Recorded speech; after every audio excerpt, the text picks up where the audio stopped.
from nursery today, but otherwise they're very well. Yes, they're walking now, so things are going to get a lot more tricky. But there's always new challenges, and it's good to see them getting on well. Yeah, and it's the summer, which means that things are a bit more flexible. Yeah. So, for example, you can take them outside more, so that's nice. Yeah. I was wondering, like, because obviously in your situation, do you think the kids are going to grow up like automatically like bilingual or trilingual with like Latin and Greek? Are you planning to expose them to it at a young age, or are you? People have asked me that before. Well, there was a famous philosopher, I forget who it was. I'm sure an ancient philosopher could tell you, who was something of a child prodigy and was raised knowing Greek and Latin from an early age. And I think it was John Stuart Mill, and he fast-tracked straight to a mental breakdown in his late teens. So, yes, it was a bit much. And no, I don't think we'd be doing anything too experimental with them. In a way, it's nice if people don't do what their parents did exactly, because then they can be themselves. Yeah, no, absolutely. However, you do hear of academic dynasties. So, yeah, just see how it goes. I suppose though, like it's one of those things as well. Though it's quite handy, I guess, for kids to be exposed to other languages and things from a young age. Yes, a friend of mine who's his dad's Spanish, so he grew up in a bilingual house with English and Spanish. It was so weird because I knew him for a few years, and then suddenly, like one day, he spoke on the phone to his dad, and he just did it in Spanish, and it was so unusual, like knowing somebody like that. And suddenly, like he suddenly starts speaking in Spanish, like completely fluently. But obviously, as I say, because he's just kind of grown up with that in the background, you just don't think of it. It's just interesting. I mean, obviously, I did languages at school, but sometimes I just wonder about what it must be like actually being in a situation with having other languages around at a young age, like having it kind of filter into you. Yes, well, there are colleagues here that speak more than 2 languages, and yes, it's strange to imagine because we tend in this country to learn languages at a later age. I think for the really authentic accent, you need to learn it when you're very small. Yeah. But you can still pick up everything you need at a later age. It's just that, that accent is the hardest thing to get completely thoroughly. But if you learn a language like ancient Greek or Latin, then you aren't being expected to speak it in any particularly authentic accent. At least I don't expect that from my students. Yeah. And so you can take on every other aspect of the language quite thoroughly. So people get very proficient at languages at a late age, sometimes in their retirement. Well, I mean, previously on the podcast a couple of weeks ago, I had Alex on who did a dissertation with you. She's come back as a mature student to academia and has absolutely loved it. Absolutely loved learning Latin, and I think which is great. Yes, we welcome any student that's enjoying it and dedicated enough to thrive. So yes, but I was going to say, I think that Alex is a really good kind of advertisement as well. Just as you're kind of saying, the idea that it's never kind of like too late to pick up things like that, to pick up skills like that. No. We're talking about obviously learning at a younger age, but yeah, I mean, you can start learning a language or millions of other things coming back as a mature student, like, because she's loved it and she's got so much out of it. So yeah, great advertisement for the subject. Yes, mature students are often the most interesting ones to teach because they have a background and other than the most common one. And it can be trickier to fit things in around your life. So if you're working or have family commitments, mature students have extra challenges sometimes. But on the other hand, they have the skills as well. So in fact, they're a lot less prone to ask for help, even if they really need it. So that's one of the things to bear in mind. I know a person who works at the Open University that has lots of mature students taking degrees there. And they have the equivalent of our concessions meeting where they discuss cases of students that have factors outside their control that have interrupted their studies and what to do about it. And most of the time, she said, by the time they bring something up and they say, actually, there's this factor that's interrupting my studies, it's usually something pretty extreme. So they immediately say, wow, okay, we're going to have to take that into account. But I think students from all different backgrounds is a good thing to have, and that includes age. Yeah. So, age, gender, type of education, nationality. Yeah, it's all enriching. Usually I come around to the whole, how did you get into ancient world studying what you do a bit later on, but actually that's quite a good segue from what we were talking about to discuss it with you. So we'll get on to like talking about the kind of various research avenues a little bit later, particularly gaming. But just quickly then, how did you end up coming to particularly like Latin and also Greek as well? Right. Well, what drew you to the subject? Well, when I was in primary school, I liked the Romans and the Greeks, but also I liked Norse myth and all kinds of other things as well. So it didn't really stand out Although if I think back, I did have one particularly good book, which is still in my office, which is it was Evans in Millard, the Usborne book of Greek and Norse myth, and has fantastic illustrations. And so it could have been one or the other. But then the real reason I started doing Latin was because my school offered it, and it was either that or German. So I decided to do the Latin, and turned out to be quite good at it. So I just stuck with it because I was getting decent marks. So that's not a very, it's not a wonderful kind of superhero origin story or anything. But I really grew to appreciate it once I got good enough to read original Latin literature and kind of appreciate it. Because all the language learning is a means to an end with ancient languages. It's so that you can access the ancient material and really understand it for yourself. That's when it gets really good. So sometimes there's kind of a beginning phase where it's just grammar. And for some, that's very satisfying, but I always thought it was just something to get through. Out of interest, when you were at school, did they have the Cambridge Latin course then, or was it a different thing? No, we had a different one. It's probably a bit vintage now. It was called Ecce Romani, and it was very similar. See, it's the Romans, is the translation, but it's very similar. I had a family, they told their story, and there's a slave, and he gets beaten up in the street one time, and everybody was very pleased about that because of his very repetitious conversation. You can imagine when there's very limited vocabulary, it's all the same. Yeah, but it's I think it's a good idea for those texts to follow a family, and people really get to appreciate them. Like Caecilius is like a celebrity.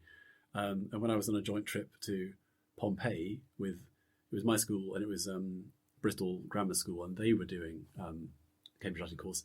They made kind of a pilgrimage to the house that is where the original Caecilius lived, and had their picture taken outside. And it was a mad dash in the rain to get there, but it was very important to them. And then now for younger kids, there's Minimus, and that's the same principle. That's a mouse, but he lives in Roman Britain. So same thing. You have a narrative to follow. It's funny how those things, like you say, there's the kind of recurring way of going about it. There's something about, as you say, something about story that makes it very attractive to follow. I did the Cambridge Latin course, and I still remember now, like Caecilius and Quintus and Bregans and all the various characters as Quintus like travelled around as well post Pompeii. Oh, those are the days. It's interesting how it sticks for you, like even after all these years. Yes. So you went on afterwards. You did your undergraduate at Birmingham, right? That's right. And then you did PhD. I also did a MPhil there, so a master's degree. Yeah. And after 4 years, I went to Cambridge for a PhD. And then did you go straight after that to teaching at Reading, or what years were you teaching at Reading? I think I started in 2006, I think. Okay. So just at the very end of my PhD, there was a small gap. I don't think I quite submitted, but I did in the first term that I started there. And then I was there for a good 5 or 6 years. I was going to say, because in 2006, I started as an undergraduate at Reading. I know you had a background there too, yes. We must have overlapped a little bit, possibly. We've got fast like ships in the night. Because I did ancient history and archaeology, but obviously, like, you end up doing modules in archaeology. And I remember I can't remember first year that well, to be honest, for various reasons. But I remember usual reasons. I remember second year and third year. I don't recall you ever teaching me. But then I don't know if I necessarily were you teaching modules at the time that were quite like what you do now, like or research now, like Virgil, Ovid, that kind of thing. That kind of stuff. Yeah. There was an epic module. There was one on Roman love poetry that I taught. I did have a monsters module as well. That was based on my main research project, and I also taught one here, which was a bit more developed because I'd been doing it for a few more years. But it was mostly Latin literature that I got to teach, and also Latin language. Yeah, so probably you were taught by people that I knew quite well. Yeah. Is there anybody in particular you remember?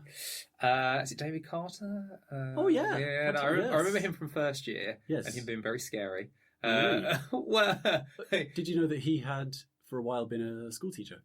Oh, really? I can see that, actually. He's very committed to teaching, and that's part of the reason. But he's also, I think he went on to administrative roles, so, an important part of the machinery, but also his main research interest was Greek political thought.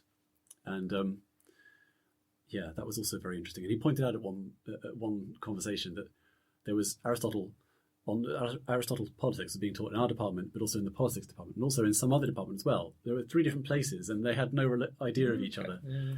Could have an Aristotle network going on. Absolutely, like hubs that are created.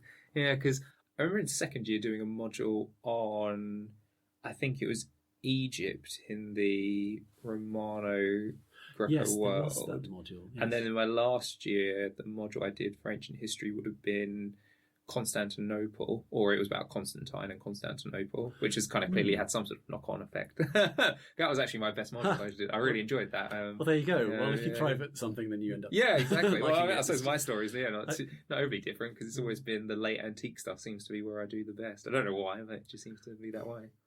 It's funny. It's a bit of a feedback loop that if you're good at it, then you do well in it. If you do well at it, then you're good at it. It's because what I mean is you like it, and then you do well in it. So I repeated myself just then. Yeah, so liking something makes you good at it and vice versa. Yeah. I spoke with Ellen before about this when she did the very first episode, and we were pondering whether or not, particularly with late antiquity, how many people who work in that field and do perhaps particularly well at it are people that have some sort of background that involved Christianity in some way. Both of us are from family backgrounds with quite a strong Christian presence, although neither of us would really identify in that way anymore. But it's quite interesting that kind of feeds in, because you kind of grow up very much already aware of like the church and Latin being, I mean, in my case, it was Catholic. So, it was like the use of Latin in church, not really that much anymore, but all, the kind of institutions and stuff, like it's stuff that from a young age you're kind of aware of. And then kind of goes back to what we were saying earlier about being exposed to stuff and how it maybe filters through, and maybe doesn't mean I grew up wanting to be a priest, but but at the same time, it kind of maybe has had a lasting impact on me, because that kind of, particularly research-wise, where I've ended up focusing on, this transformation from so-called paganism to Christianity. It's clearly something that's kind of in my subconscious that's knocking around in this. Yes, I think there's often something like that that explains for somebody's research interests. I think in my case, my parents weren't academics at all, but they did study, one of them studied history, the other one studied English literature, including early English literature, and I think maybe they might have made chance remarks about things in the past that sounded interesting, and that might have had an effect. Although I'm a bit wary of this theory that there are kind of psychological reasons why you're interested in what you're interested in, because I did my PhD on monsters, and so that means that I might have some horrifying massive problems that make me fascinated by the abnormal and the grotesque.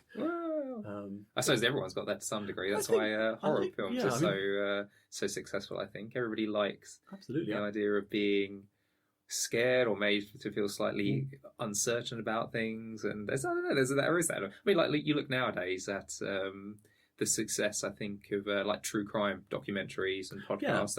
That sort of thing is very strange because of the fact that you're actually talking about real crimes that are committed. It's the sort of thing that really, when you think about it, should it really have an appeal? But I find myself watching stuff like that, and you get kind of engrossed in it. And I think the aspect of it, the thing that really attracts people to it, is the fact that, much like horror movies, it's kind of scary, but it's kind of scary in a very real way, because you're like, oh, that actually has happened, but you're safe at home and you feel protected. It's interesting how that appeals to people. Yeah, and it's also we're all curious people, and something like that, something really kind of unsettling, lets you explore and think about human nature in a broader way. Something outside your own experience, I assume, usually.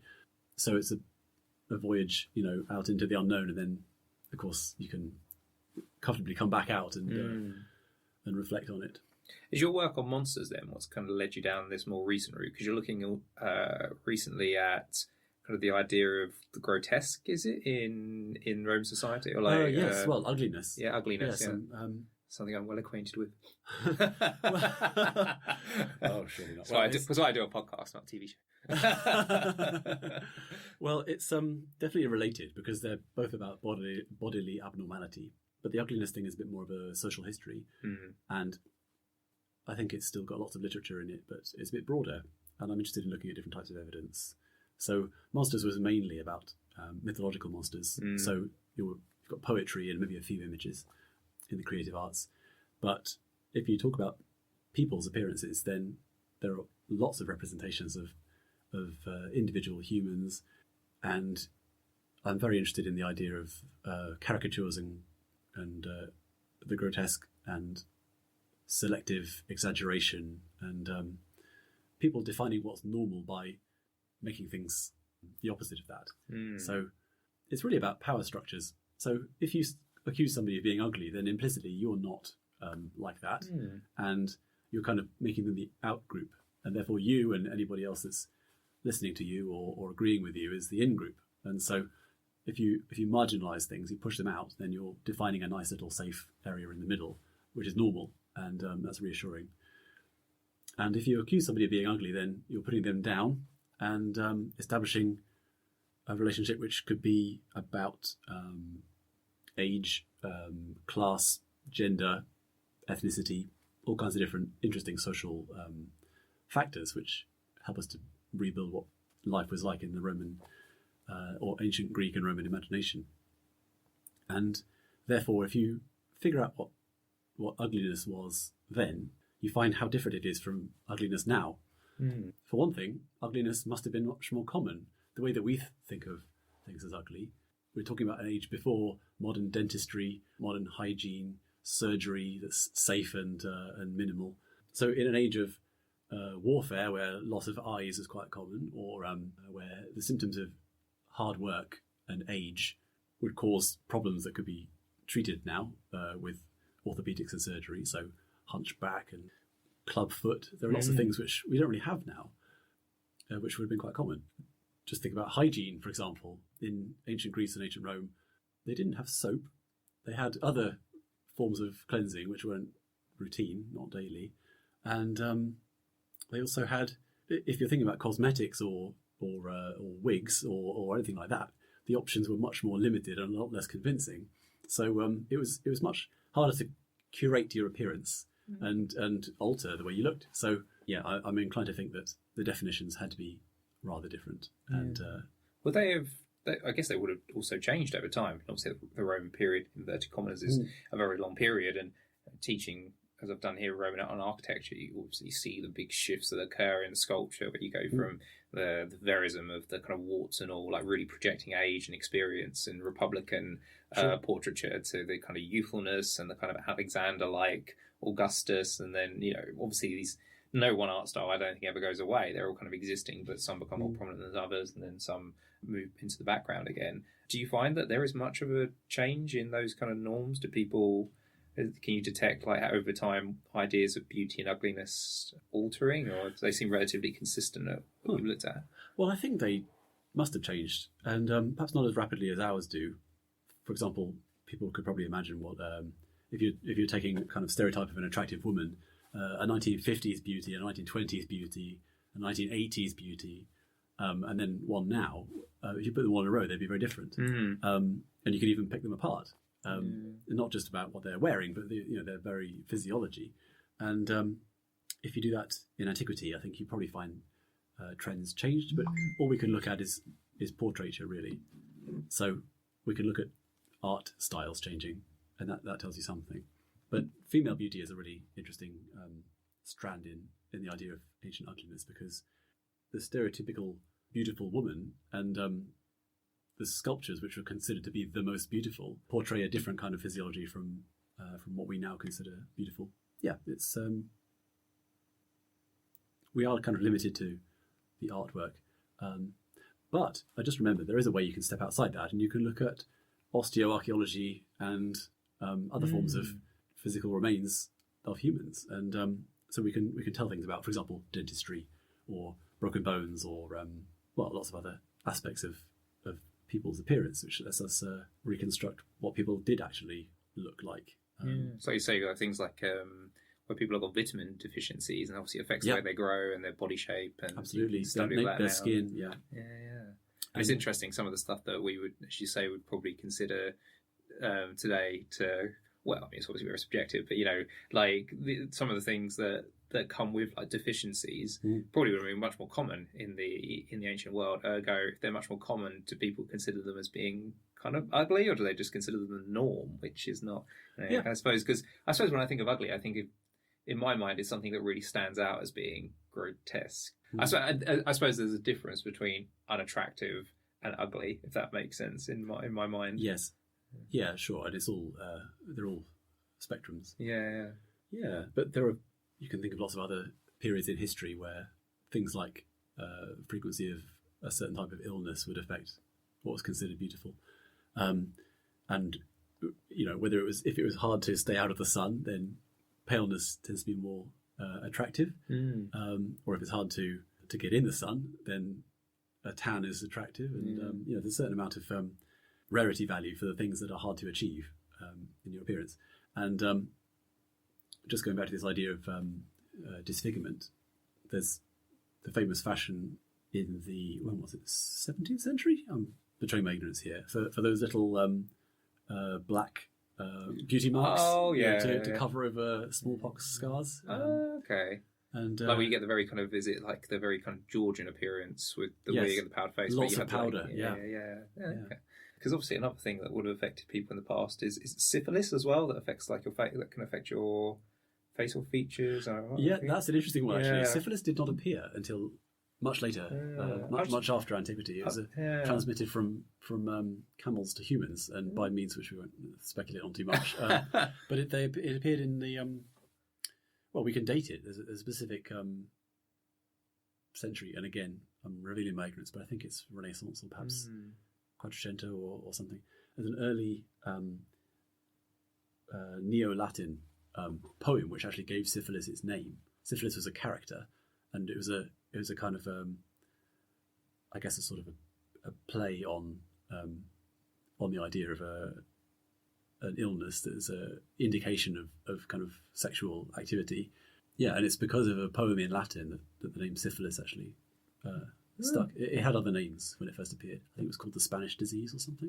Yeah, that's something I've learned today. I didn't know that. Well, I encourage people to Google it because I may have completely mangled the facts, but all I can tell you is it didn't exist in Antiquity. Yeah. I was just thinking about, because I remember reading one of the Medici family, I think it was syphilis, and then because of it, he then wore like a mask, I think, or like part of his face with a mask. But it's a terrible illness. Yeah, but it's interesting how, I think in like the modern world, I suppose, with like things like superheroes as well, like the idea of somebody being attractive wearing a mask, if that makes sense. The kind of having the mask, I don't know if I'm kind of rambling slightly here, but like the idea of somebody, like when you watch a film and people are like, oh, Batman's so attractive or Spider-Man's so attractive, but they're actually wearing a mask. Yeah. I mean, like kind of the character is kind of, it's because you can't see their face, but because of the kind of personality or their stature or whatever, like it's I mean, just in terms of like ugliness and attractiveness, the fact that you're always going to have part of that that's related to personality and deeds and what the people achieve as well. I don't know if that affects like people's perception of whether or not somebody's ugly as well. Well, there's a certain mystique, isn't there, to a person whose face you can't see. Phantom of the Opera is another kind of semi-romantic hero. Masks are a really interesting topic because they can be really unsettling. But of course, there's lots of different types of mask. In fact, the masks of superheroes tended to be quite minimal, because of the unsettling nature of a completely covered face, until the likes of Spider-Man and Iron Man. But at first, think of Superman. Has no mask. In fact, he has less on his face than his alter ego Clark Kent. Doesn't make sense. Indeed, yes. But if the eyes are covered, then that can be a little bit spooky. Yeah, it's interesting. Again, I suppose it shows the changing norms of what's kind of deemed acceptable in terms of appearance.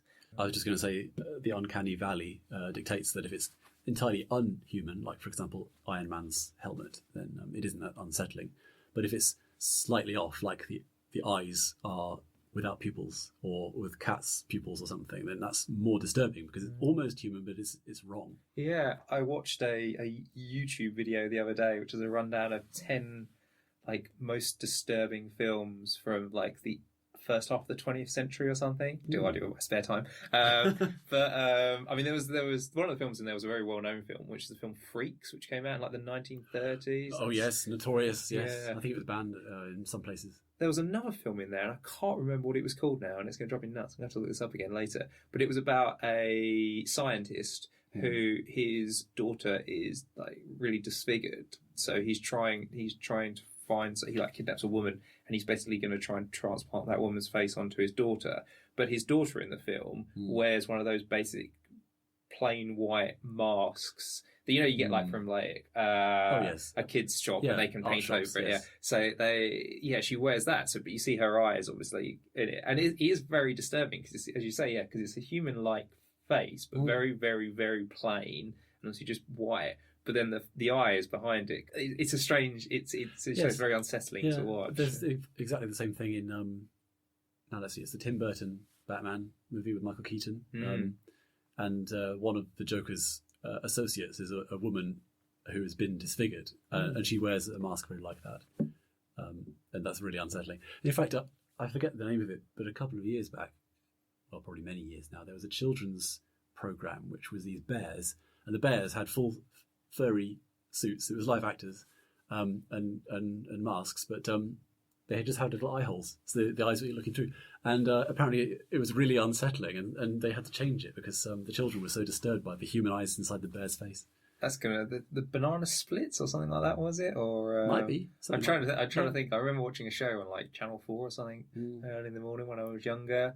It was like one of those kind of era of like the Hanna-Barbera cartoons. I think it was like run by Hanna-Barbera. Did like Yogi Bear and Flintstones and stuff. But it was live action people like in suits, like animal suits, and there's something very expressive about eyes. Like eyes can do an awful lot and say an awful lot to somebody without, even if you can't see the rest of the face. But I think because of the rest of the face is missing, maybe there's that kind of sense of that you're missing part of the message. I don't know. I'm just kind of freestyling at the moment, but it's a really strange. But it could be something like that. It's something about the fact that eyes communicate something, but it's without any other facial features, which is perhaps what it feels like. You're only getting part of the message or something. I don't know. Yes, the uncertainty. That could be it. That would be the model of the uncanny. Yes, we talk about that at the beginning of the monsters module, usually in the first week. Just different concepts like grotesque and uncanny, and what else? Pollution, and abjection. These are all terms that have been used by critical theorists, and we just sort of look at some scholarship and figure out what they mean by it, and then think about what we mean when we use these words. It's a good place to start. I'm currently pondering whether or not Darth Vader would be much more scary if he had like just a plain mask where you saw his eyes underneath it. But he's iconic enough, we don't have to worry about that. Yes, well, actually, he's a great example of a villain with scars. So when you do, in fact, see his face, he's quite, injured. And there are so many films where the bad guy has a scar. For example, The Lion King, the bad guy with the scar who's called Scar. So fan of the opera as well. Although he's kind of, I suppose, is he a bad guy? I don't know if the Phantom's a really bad guy or not. It's a bit more of a difficult character. Maybe they're tough guys, but they're often, villains. Scarface, for example. If you think about the prevalence of scars in Antiquity, because, like I said, if you've got a really unpleasant skin problem or an injury that needs to be healed quickly, then you do it by branding, and you could be left with significant scars. I think that, well, I don't want to get into too much detail, but scars in ancient Rome matter very much depending on where they are. So you can have honourable and dishonourable scars. And showing scars on your chest shows that you've faced the enemy and suffered for your nation and been a good soldier. That's very honourable. And so in a way, those are beautiful or admirable scars. But if they're on your back, then you've either run away or been flogged. And that's very bad. Other ones, like on the face, you have to know what the story is. But that's very interesting.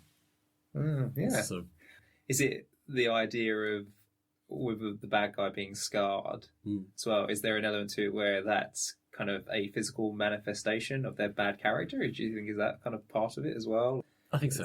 Yes, there's a lot of traction in every culture for the idea that good and beautiful are the same thing, and therefore bad and ugly or disfigured. But it doesn't always work that way. So you can be too beautiful or too attractive in an inappropriate way. Or should I say too pretty or too gorgeous. So if a person, especially in ancient Rome, if a man takes too much care of his appearance, that's bad. And if he's got a bit of ugliness that's a masculine ugliness, then that's usually okay.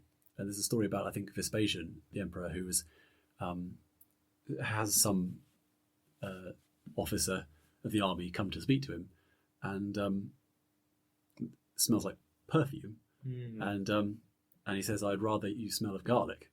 and that would be peasant food, and obviously unpleasant because of the strong odour, but it would be more appropriate for him, and therefore more kind of attractive in a way. Yeah. But gender is a really big part of how ugliness works in a culture, and that's one of the reasons why it's interesting to look at the differences between then and now. Not that we can agree on what's ugly now. No, I guess that's what we're saying is that it's still just very subjective of time, place, and the individual that you're asking. But it's it's fear. You can go down demonstrating. I suppose there's a lot of different avenues you can go down with it when you're thinking about it. Yes. I've been describing it in a very undisciplined way.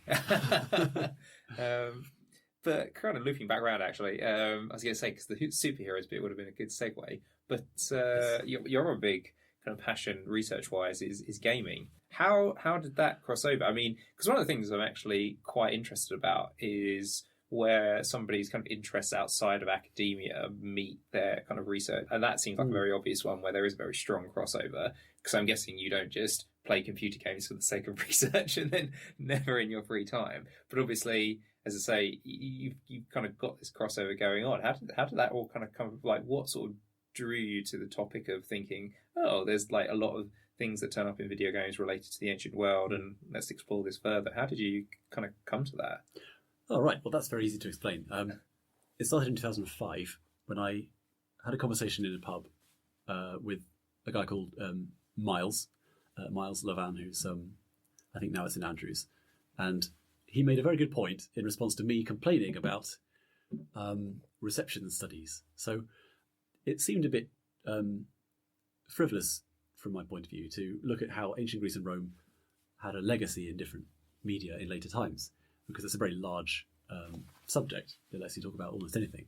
And it seemed to me that it wasn't really classical studies, and it was just an excuse for people to talk about things that interested them, as if it were really about classical antiquity. But he talked me around, and one of the things he pointed out was that if a person has two competences, if they know about the ancient world, but also something else which interfaces with the ancient world, has been influenced by it, or in some other way is relevant to it, then if they can talk about that interface, then that's very valuable. And I realised that very few people, in fact, now that I think about it, almost nobody at that time had ever talked about the fact that ancient Greece and Rome appeared in lots of computer games. I hadn't really realised how many, and having studied it ever since then, I've got records of hundreds and hundreds of games which are either set entirely in the ancient world or have a very strong element of it. And I forget when I actually started publishing on it, but I started off by giving talks, and realised that I was pretty soon best placed to study it and tell people about it. And there've been lots of work on film and TV and other things, opera, novels, all kinds of other media, some of them very highbrow. And I thought this might be something that has been considered to be unworthy of study. And if somebody tells you that something's not worth studying because they're not into it, then that's a very good reason to show them that it is worth studying. So that was part of the motive. I was going to say, just quickly on that note, have you found doing this, have you met much resistance in academia? Have you come across people that have gone, oh, this isn't really academia, this is you're just playing computer games and talking about it? I'm sure lots of people have said that.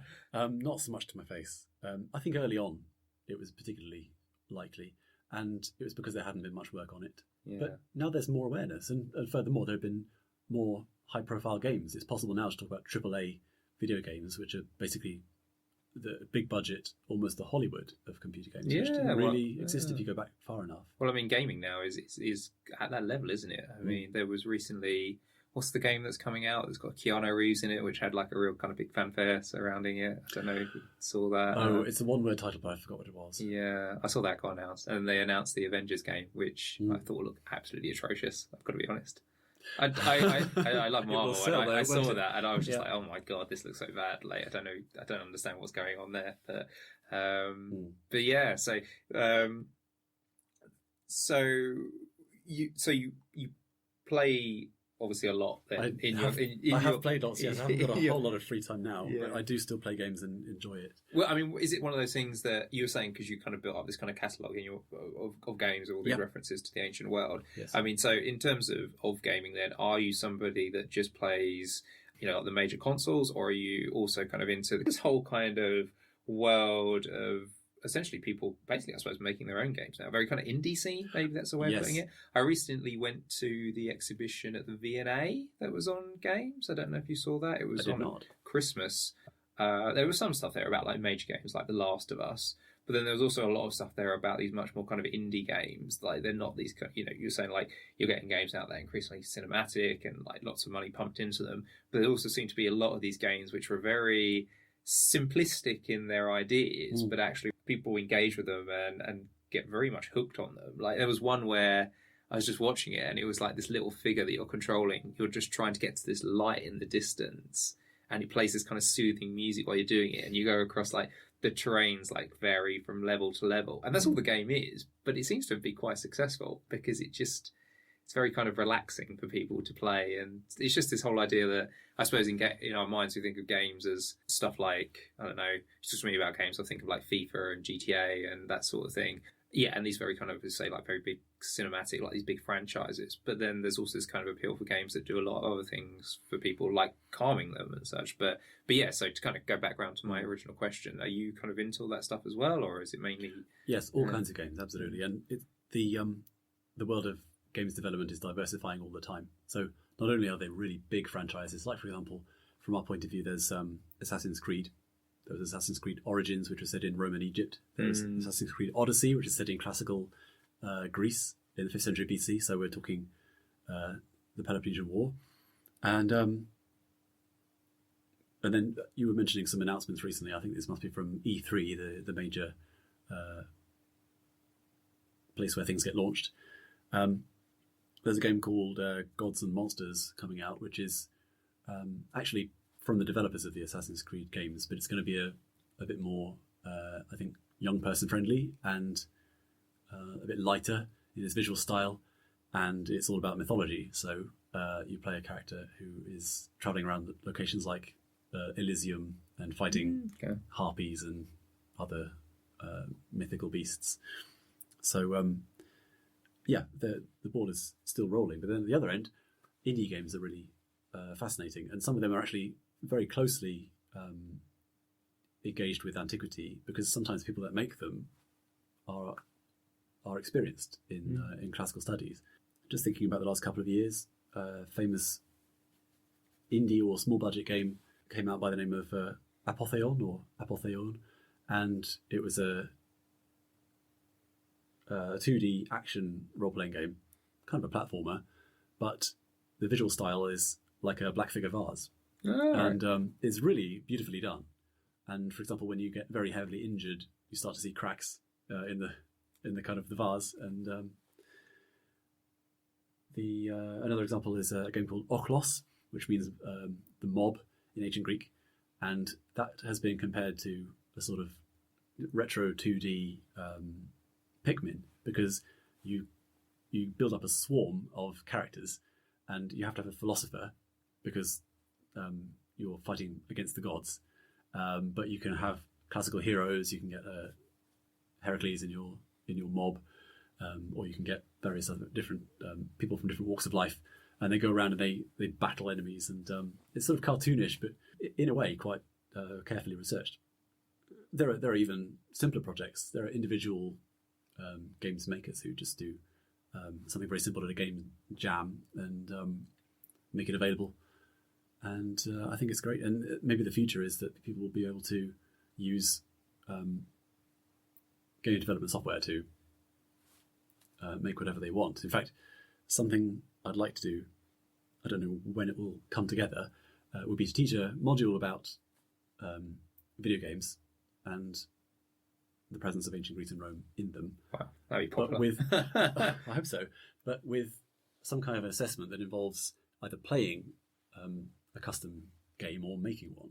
And wow. Yeah, I think we're reaching that point. Yeah. There are lots of fantastic free pieces of software make games. Yeah, when he was on the podcast, me and Christopher talked about nowadays on YouTube, like you have these YouTube stars that are massive, and all they do is basically sit there and they play games, and people watch them play games. And we were saying that it'd be great to do a thing where lecturers, like you play like Total War or something like that. Do you ever see the series Time Commanders when that was on? Yes, I did. Yes. But doing that sort of thing where we were like, you could play a game, and then as the lecturer, you could basically narrate what you're doing, like talking about it in terms of the kind of historical attributes of it. Because one of the things I was going to say, and the word I kind of avoided there was accuracy. When you're looking at this stuff, are you that bothered about the accuracy stuff? I mean, because I don't know, because with a lot of this stuff, to me, it goes without saying that it's not going to be entirely accurate. It's more about, I'm presuming, the themes and the aspects of the ancient world that it draws upon and how it does that and why it does that, rather than just saying, oh, that's not exactly how that is or whatever. Yes. The way I usually put it is that authenticity and accuracy are interesting, but it's not just about judging whether things are accurate, because, like you said, you can take it for granted it's not going to be fully accurate. It's not. Even what we do when we study the past has to be imperfect because we don't have all of the evidence. If a person's portrayal of the past is not accurate, it doesn't make it uninteresting. Personally, I'm fascinated by the malleability of ancient themes and how what strange forms can appear when you reinvent them. And I think it's important to move past the question of whether it's authentic to the question of what form has it taken and why. So how has it been changed for entertainment purposes? How has it been changed for an audience that doesn't have a great familiarity with the subject matter? And on the other hand, there are games which are marketed very much to people that do understand the subject matter and have expect a great deal of research to go into it. And in fact, that is to some extent true of the last two Assassin's Creed games, but I'm thinking mainly of strategy games like Rome Total War, as you mentioned.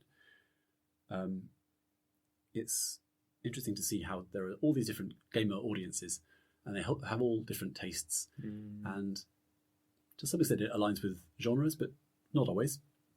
So it's really about why the game's designers and players want it to be a certain way. And I'm not sure that there's a theme that links all of my research interests together, but if there were one, it would be looking at cultural material going from one culture to another and changing completely for the new context. Because I think it's amazing how that happens all the time.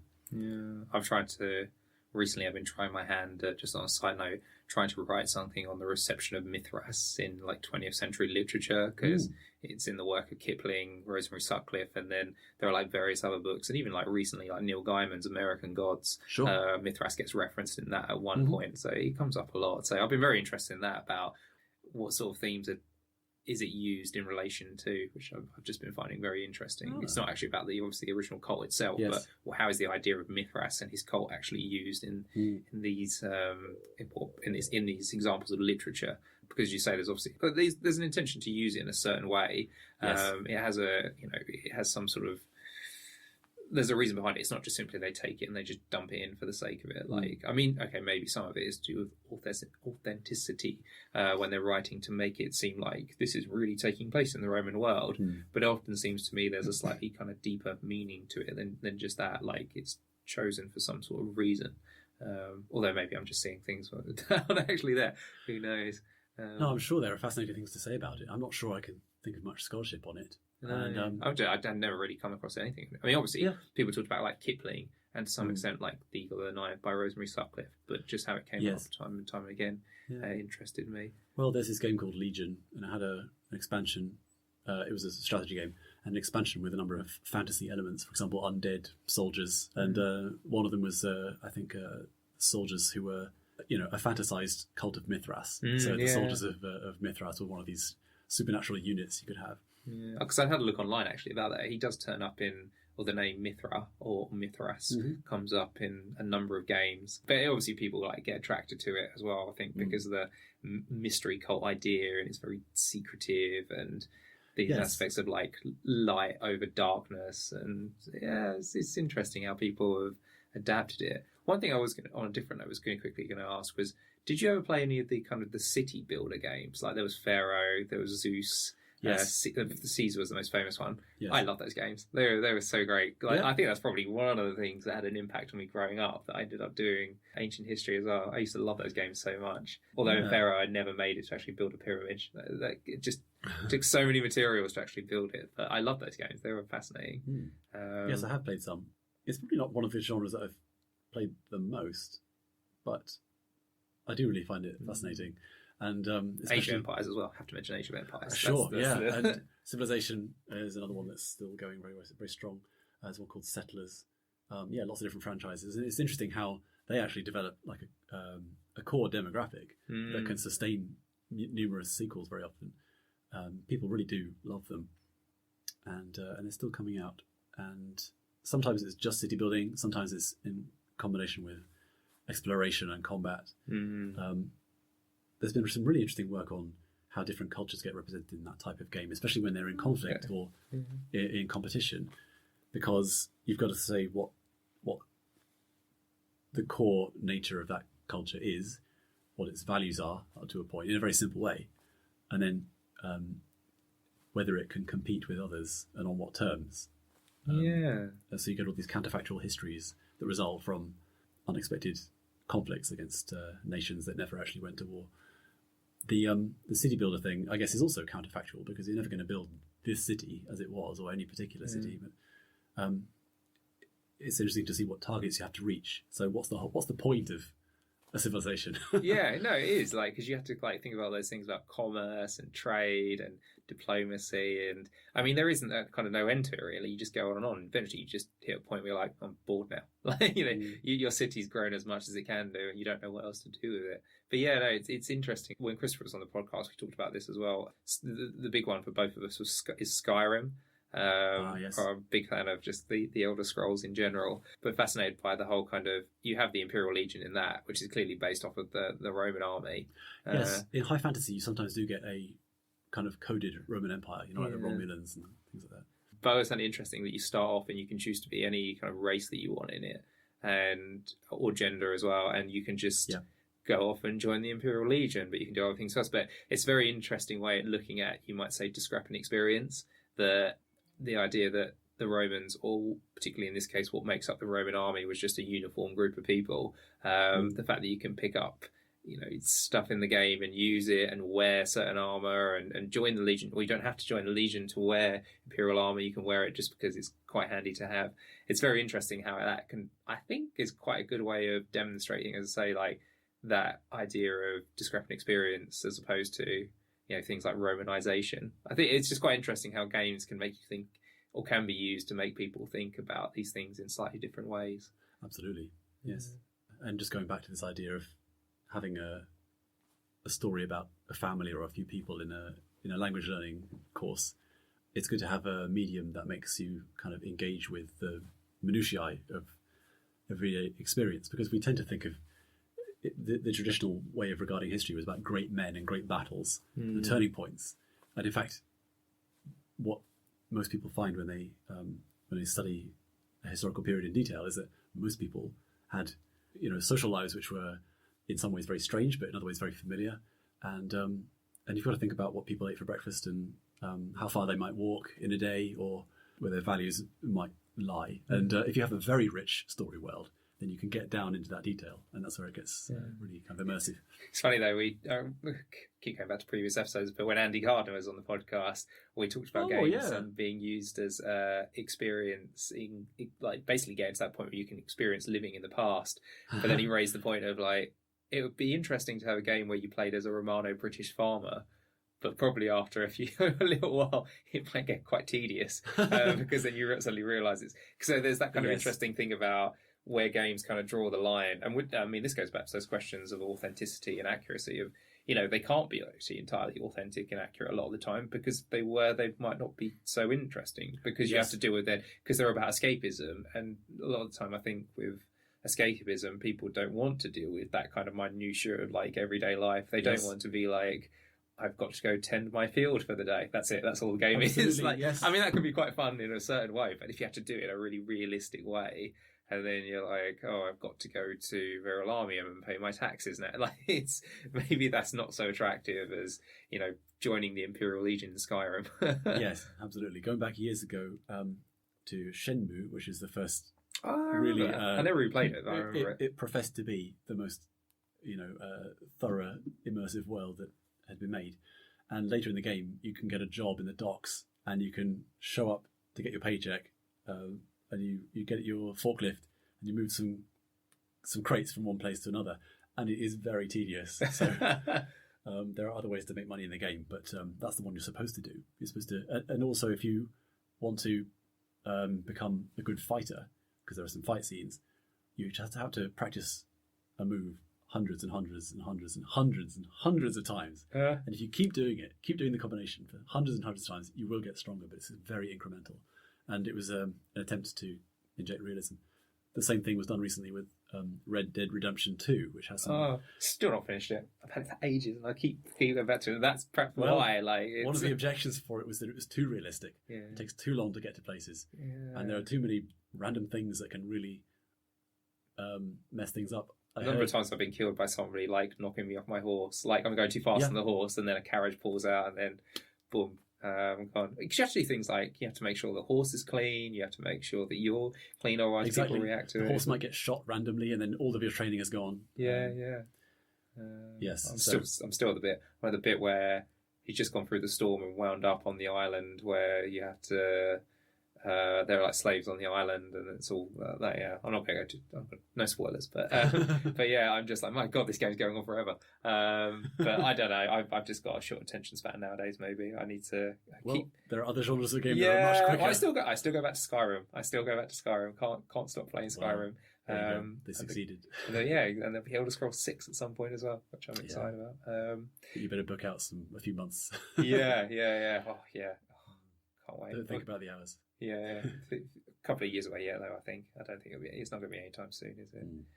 Okay, so just moving towards finishing up then, because we could talk about this. I was thinking about, like, you could literally do a podcast just on this topic. Like, yes. But, I mean, have you got anything, basically, you would like to sell at all, in terms of, like, anything you want to advertise? I mean, I saw that you've got a YouTube, well, there is a clip on YouTube where you did a talk at Interactive Past Conference. In Amsterdam, yes. Well, I could just say I've submitted the written version of that to the edited volume that they're going to have coming out, Return to the Interactive Past, and I think that'll probably be out later this year, and it will be available most likely to everybody in PDF form for free, and you can pay, of course, for a printed copy. And there are going to be some really interesting contributions to that. So your one was on beat 'em ups, fighting games. Fighting games, yeah. When you were growing up, what was your preferred one? Just out of interest. Oh. I mean, because you've got been so many. Street Fighter, Mortal Kombat, Tekken. Did you have a preferred one? Mortal Kombat, definitely, and Soul Calibur. Those are my two favourite beat 'em up franchises, I think. Yeah, I loved Tekken growing up. I got to about 3 or 4, and then I sort of kind of left it. Yes, they're up to, I think, 6. Yeah. Another franchise that'll go on for seemingly forever. Probably. Also, anything else as well then? Any other publications or anything else you want to no immediate plans. I'm giving a talk in December in Exeter at a conference on animation technology in Antiquity. So automata and things like that. Oh, nice. So that'll be interesting. And I think that's all that I want to mention for now. Okay. But I do encourage people to think about ancient Greece and Rome in video games, because there are lots of examples, and most of them have not been given the attention they deserve. So it's fascinating too. You're on social media as well, aren't you? On Twitter. Twitter, yes. Yeah, you post like old things, like things on there to do with It's gaming. a place of trivia. Yes. Yeah. So I suppose people just chuck it into Google machine, they can find you on there. If they want. It's at Ancient Play, and there are some other interesting people to follow as well, working on the same stuff. Right. Thank you very much. Thank you. Fatality.